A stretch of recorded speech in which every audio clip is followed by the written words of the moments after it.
Hello everyone, इस video में हम पढ़ने वाले हैं ओजोन लेयर के बारे में।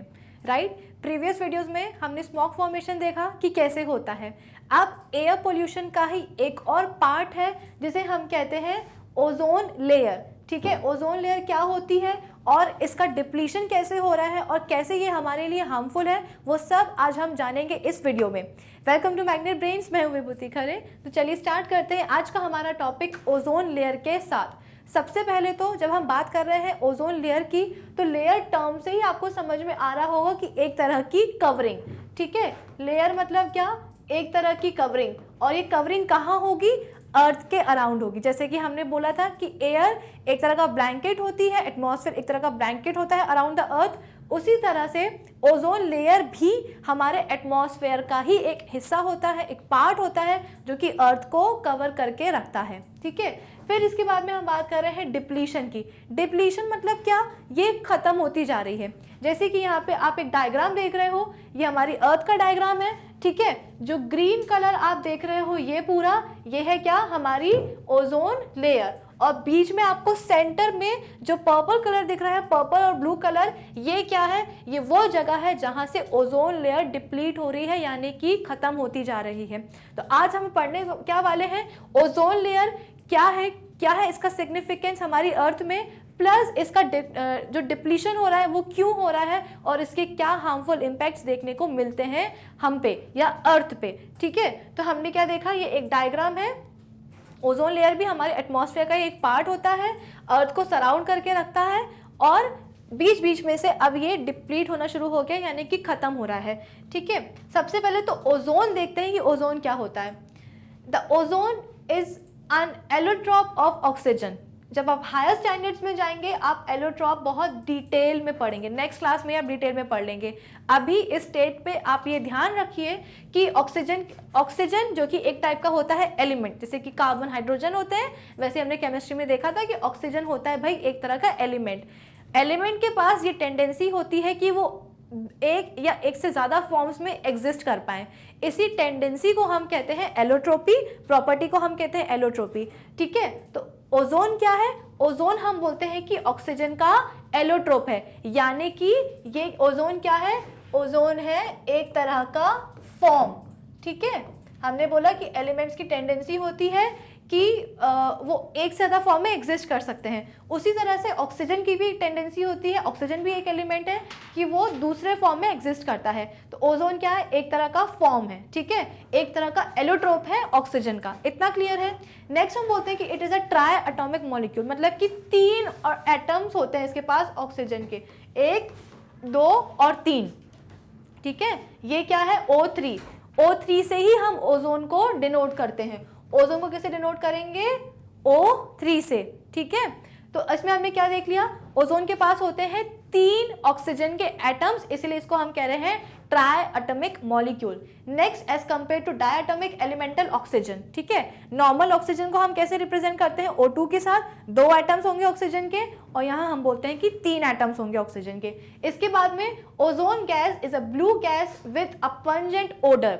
ब्लू कलर की होती है ओजोन गैस और पंजेंट ओडर होती है। इसके बाद में it is highly poisonous to living systems. अब हम बोल रहे हैं कि भाई ये पॉइजनस भी है और इसका डिप्लीशन हमारे लिए खतरा भी है, तो ये दोनों चीजें ऑपोजिट नहीं हो गई कि अगर ये पॉइजनस है तो अच्छी बात है ना, डिप्लीट हो जाने दो, क्या प्रॉब्लम है इसके डिप्लीशन से? पॉइजनस है हमारे लिए, लेकिन फिर भी इसके डिप्लीशन के लिए हम इतने परेशान हो रहे हैं, प्रॉब्लम हो रही है।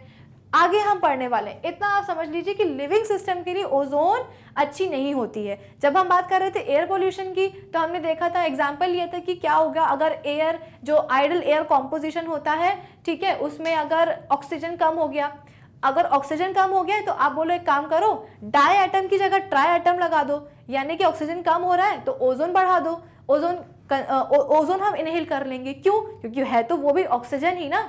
लेकिन ऐसा होता नहीं है। रेस्पिरेशन के लिए हमें सिर्फ O2 चाहिए होती है।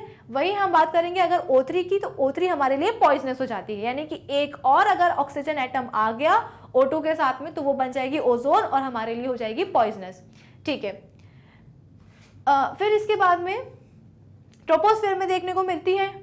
राइट, फिर The ozone layer is highly important as it filters out the harmful high energy ultraviolet radiations coming from the sun. अब ये है इसकी सिग्निफिकेंस, इसे कर लो स्टार मार्क। क्या बोल रहे हैं ये?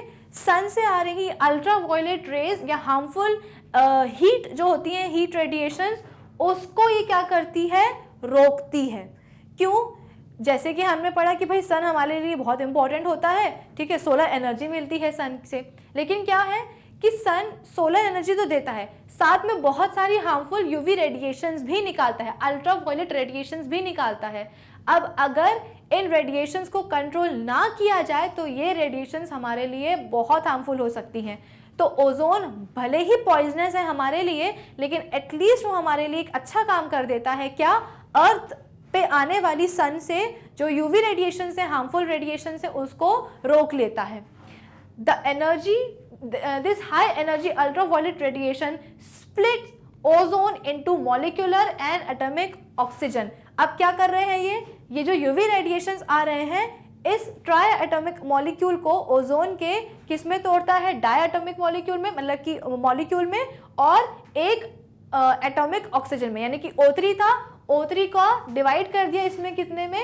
O3 को यूवी रेडिएशंस ने डिवाइड कर दिया है O2 में और ऑक्सीजन में, राइट? और साथ में बहुत सारी हीट भी निकलती है। तो एक तरफ हम बोल रहे थे कि ओजोन हमारे लिए लिविंग सिस्टम के लिए हार्मफुल है, वहीं हम बोल रहे थे कि डिप्लीशन इसका हो रहा है, तो ये हमारे लिए एक प्रॉब्लम है। क्यों प्रॉब्लम है? क्योंकि भाई सन से सोलर एनर्जी के साथ साथ हार्मफुल रेडिएशंस, यूवी रेडिएशंस भी निकलते हैं जो हमारे लिए अगेन हार्मफुल है। तो उसको रोकने के लिए एक तरह की कवरिंग चाहिए, एक लेयर चाहिए, तो ओजोन भी एक लेयर बना लेता है, ठीक है। यूवी रेडिएशंस क्या करती हैं? इस ओजोन को तोड़ती हैं, किसमें? मॉलिक्यूलर ऑक्सीजन में और एटॉमिक मॉलिक्यूल में, प्लस हम बोलते हैं कि हीट भी रिलीज होती है। इतना क्लियर है आप सबको? अब हम बात करते हैं आगे की। आगे हम देखते हैं reduction in the concentration of ozone layer is called ozone depletion. Ozone depletion क्या होता है? ओजोन के कंसेंट्रेशन जब रिडक्शन होने लगता है ओजोन के कंसेंट्रेशन में, उसी को हम कहते हैं ozone depletion. It is caused by certain chemicals called ozone depleting substances, ODS। ODS मतलब कि ओजोन डिप्लीटिंग सब्सटेंसेस। इन सब्सटेंसेस के कारण ही ओजोन का डिप्लीशन होता है। तो इंपॉर्टेंट ODS आर, कौन कौन से हैं ओजोन डिप्लीटिंग सब्सटेंसेस? क्लोरोफ्लोरोकार्बन, जिसको हम CFCs भी कहते हैं, हेलोजेंस, ये हेलोजेंस है, ठीक है। इसके बाद में methyl bromide, nitrogen oxide. Nitrogen oxide से जब हम एसिड ड्रिंक पढ़ रहे थे तब भी हमने देखा था, स्मॉग फॉर्मेशन के टाइम पे भी हमने देखा नाइट्रोजन ऑक्साइड्स, क्लोरीन, ठीक है। ये सब क्या है? इंपॉर्टेंट ODS है, यानी कि ओजोन डिप्लीटिंग सब्सटेंसेस हैं। Chlorofluorocarbon such as carbon tetrachloride, carbon tetrachloride मतलब कि 3 क्लोरीन लगे हुए हैं कार्बन के साथ, तो carbon tetrachloride. Dichloro difluoro methane, CCl2F2, ठीक है। कार्बन के साथ 2 क्लोरीन है, 2 F है, तो डाइक्लोरो डाइफ्लोरो मीथेन, ठीक है। ये सब क्या है? ये एग्जाम्पल्स हैं ODS के, इंपॉर्टेंट ODS के, यानी कि ओजोन डिप्लीटिंग सब्सटेंसेस के। और यही सब्सटेंसेस क्या करते हैं? ओजोन को डिप्लीट करते हैं, right. They are rich in chlorine, fluorine and carbon. Obvious सी बात है, जितने भी हमने ODS देखे हैं उनमें हमने कॉमन क्या क्या देखा है? एक होता है कार्बन, ठीक है, उसमें फ्लोरीन भी होता है और क्लोरीन भी होता है। इसके अलावा CFCs are commonly used as aerosol propellants, refrigerants, shaving foam, spray agent in scents, etc. अब सवाल ये आता है कि ये चीज़ें बन कहाँ से रही हैं, ठीक है। जैसे हमने देखा था कि एसिड रेन के टाइम पे कि हाँ भाई फ्यूल्स की जो है ना कंबशन हो रहा था, ऑटोमोबाइल्स के इंजन में भी कंबशन हो रहा था, जिससे कि नाइट्रोजन और सल्फर बन रहे थे। अब सवाल ये आता है कि ये इन सबको बनाया कहाँ से जाता है? ये फॉर्म कहाँ से होते हैं, कहाँ से आते हैं हमारे एटमॉस्फेयर में?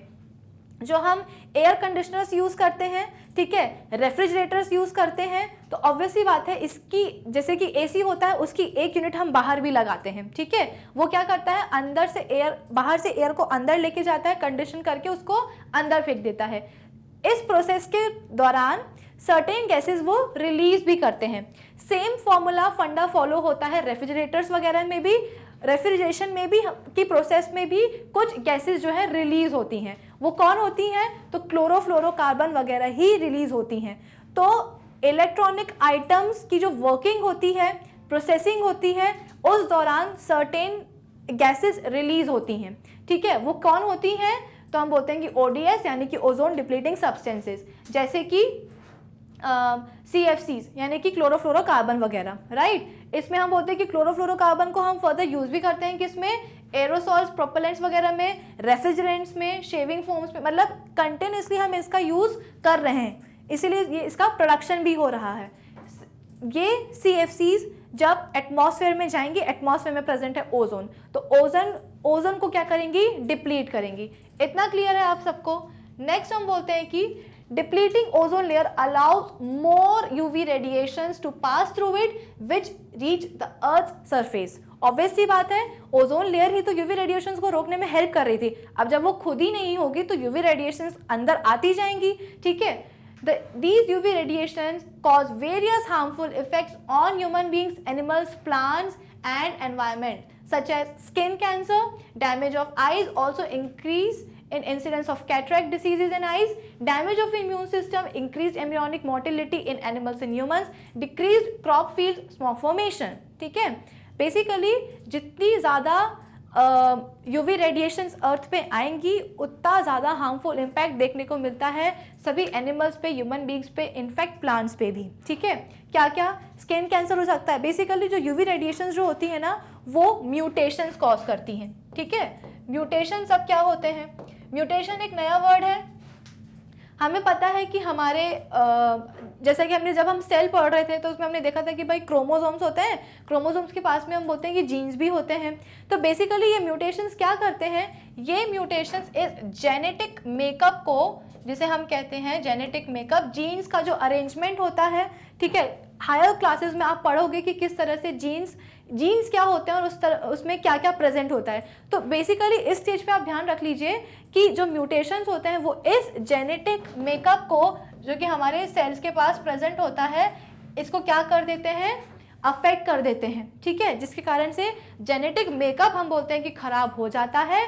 और अगर जेनेटिक मेकअप खराब होगा तो इंडिविजुअल में ऑब्वियस सी बात है डिसीजेस तो होंगे ही, सिम्टम्स तो होंगे ही, ठीक है।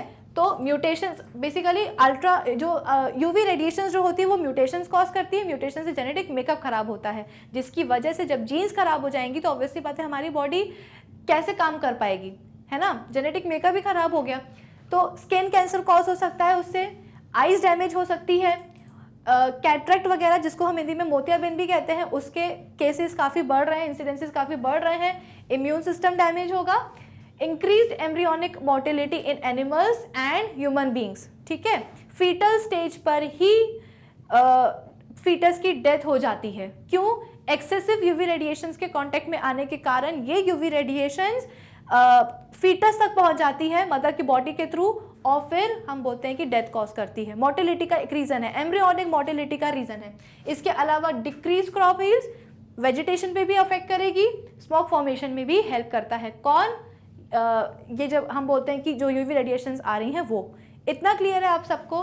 तो आई होप अब आपको क्लियर है कि ओजोन लेयर क्या होती है। ओजोन लेयर हम बोलते हैं कि एक तरह की कवरिंग होती है। सबसे पहले ओजोन क्या है?